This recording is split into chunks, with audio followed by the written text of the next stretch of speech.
Hey, it's Rachel, and today we're going to dive into a concept known as believing in yourself.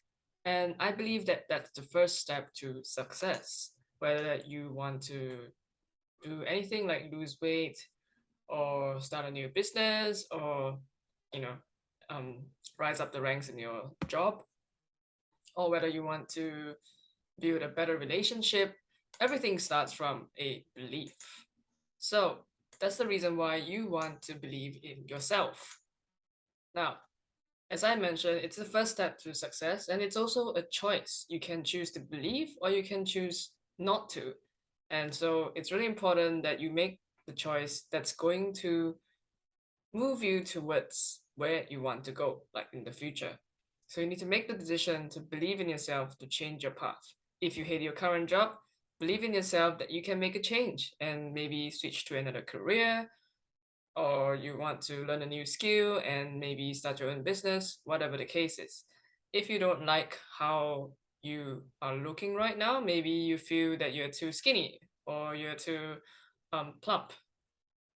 So that's when you want to believe in yourself that you can make a change. You can change your diet, you can change your exercise, you can add more protein to your diet, and either you do that and you gain weight, or you could cut down on your calories every single day, do a bit more exercise, focus on having good nutritious food, and slowly lose your weight to get to where you want to be.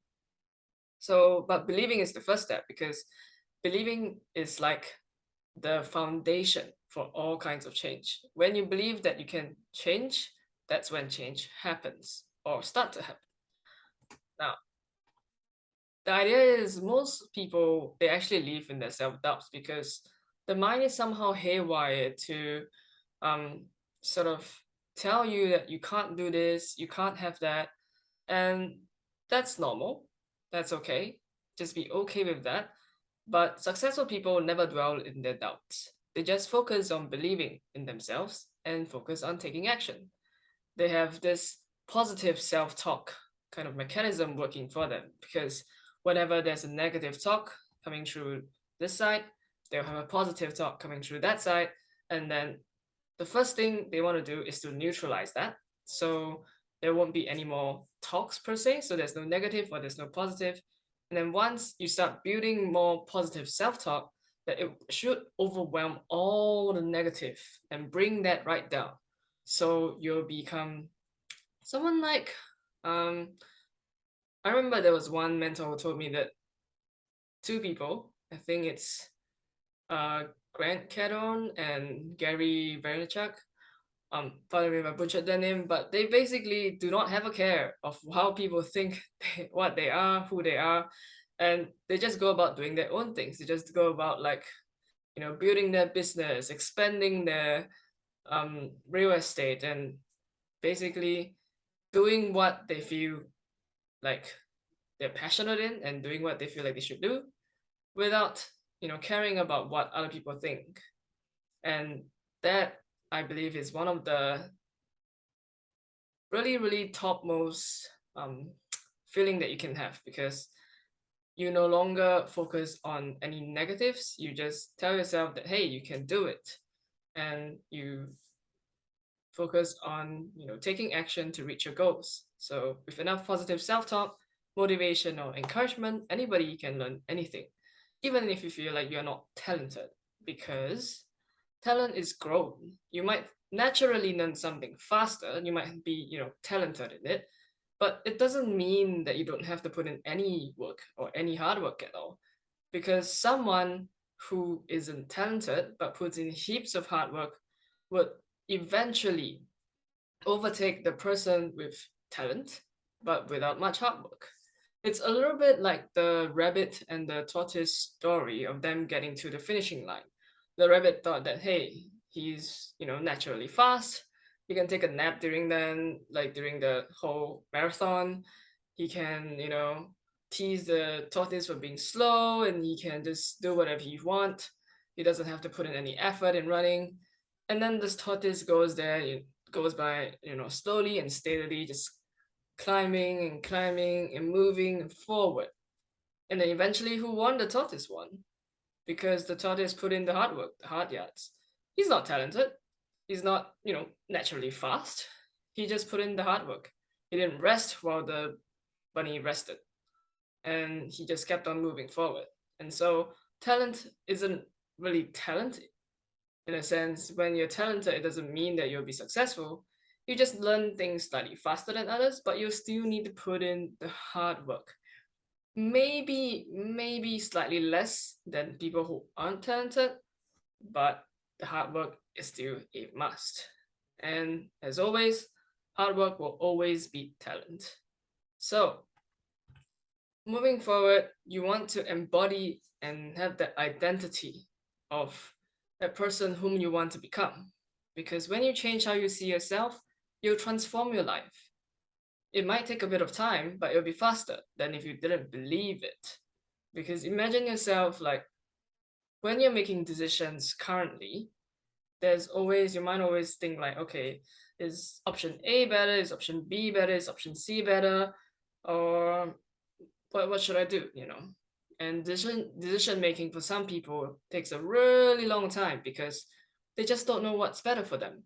But when you've got the embodiment and the identity of your future self that you want to become, for example, that future self of you might be someone living in a decently nice house, driving a nice car, and having your own business. And so you've got your own free time, you've got your own um, everything that you wanted basically, and you can spend time with your family whenever you want, you can travel whenever you want, and you're doing the things that you love. For example, being a health coach and changing other people's lives and helping them with their conditions like their IBS or their PCOS, or maybe you are like a fitness coach helping people to build their beach bodies, or whatever the case is. That is the future you. And when you have that future you, the identity, that goal that you want to have and become, you have to embody that. Think about, 10 years down the line, that ideal version of yourself. How would that person make a decision? Number one, that person would definitely make a decision faster than you. But number two, there will be like a set of principles and values that they base their decisions on, because those decisions are supposed to drive their life forward, drive his or her life forward. So if you think about that and think about how you can embody that, have that identity, then that's going to help you to transform your life in the future, or sort of in the maybe near future, like 3 to 5 years, because you're going to make decisions from that standpoint and not current standpoint. So you want to focus on the word I am. For example, I am a great writer, I am a great pianist, I'm a great speaker, I'm a great coach, I'm creative, I'm born to succeed. I am, because that is the identity embodiment that you want to have. And then one exercise that you can do, which I found to be quite useful, and it's something that I know a few of my mentors encourage, which is take a piece of paper and you want to write down all the lies that you tell yourself. And by lies, I mean I can't.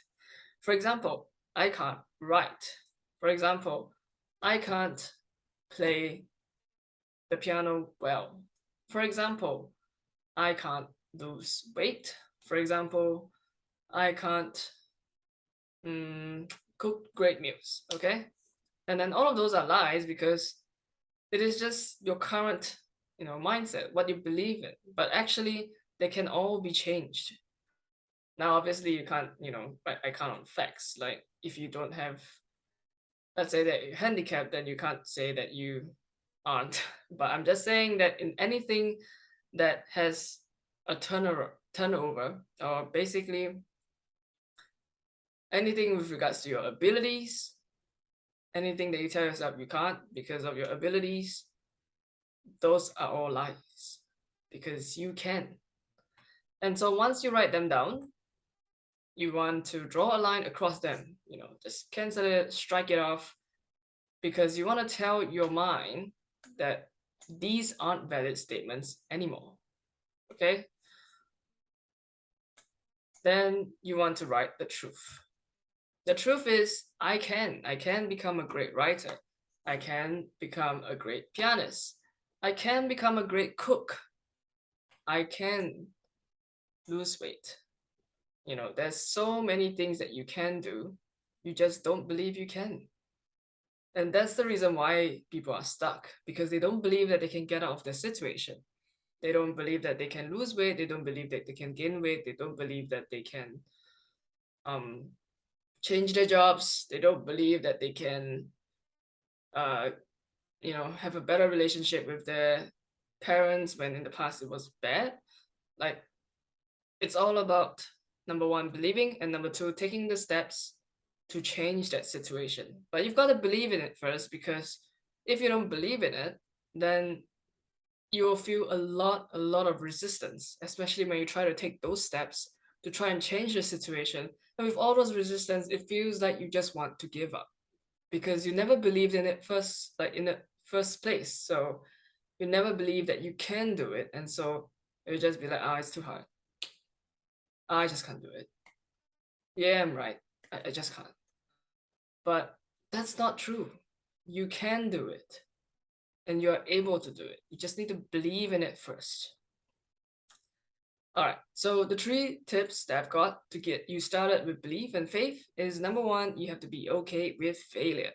Because in the past, at least I know in a lot of Asian countries, they're just telling their kids that, hey, you can't make this mistake, you can't make that mistake, you gotta get high marks, you gotta ace all your exams, you gotta, be this multi-talented genius that has a PhD at 16 or something. And then people are just so afraid to make mistakes. They're just so trying to be perfect that number one, they don't have anything to learn from. Number two, it stops their progress. Okay, so you have to be okay with failure, be okay with making mistakes, and then you want to keep learning from it. The second thing is to learn to trust yourself. You want to take calculated risk. What I mean by calculated risk is you don't go to a casino and just dump all your money in there and play the slot machine or play the blackjack.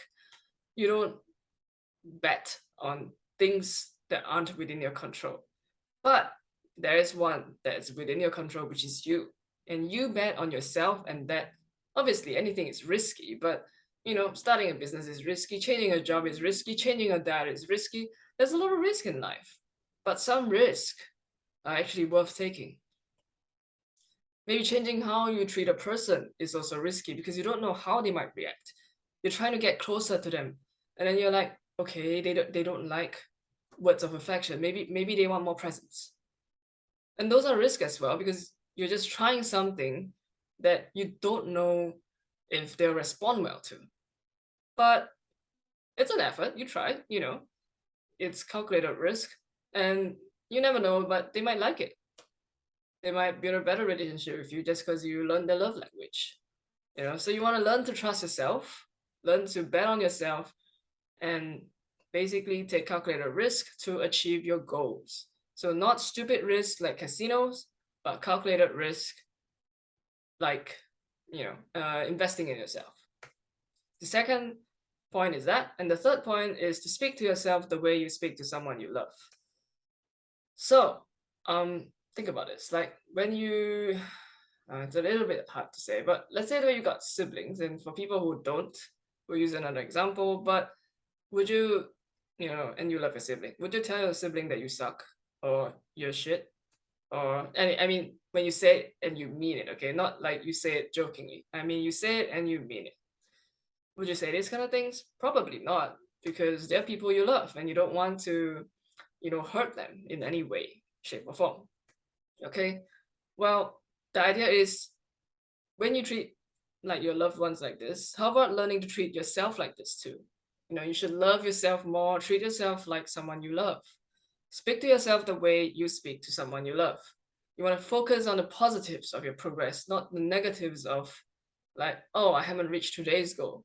Well, you did something. Let's say that your goal today was to finish up 10 articles for like a website. Maybe you do blogging, okay? And you haven't finished the 10, you finished 7 because you got a bit maybe distracted with your dog barking or whatever the case is. Okay, so you haven't reached your goal for today, and the idea is you want to be okay with that because you made progress. You made 7, Okay, so maybe today you haven't got to 10. That's all right. Maybe the next time you want to try and get to 8. 8 out of 10, you know? That's a progress. You want to focus on the positives of your progress and not the negatives of not attaining something like a goal that you set. Because, I mean, life's unpredictable and you can't control every single thing in your day. But what you can control is how you treat yourself and how you're going to encourage yourself to push a little harder. So the next time you're going to go from 7 to 8, 8 to 9, and 9 to 10. All right, and that's it for today's episode. So if you like this kind of videos, remember to like, subscribe, and hit the notification bell. If you want more tips on living out your best life and value-driven content, my social media links are up the top right-hand corner of the page. And enjoy. I wish you guys an amazing day.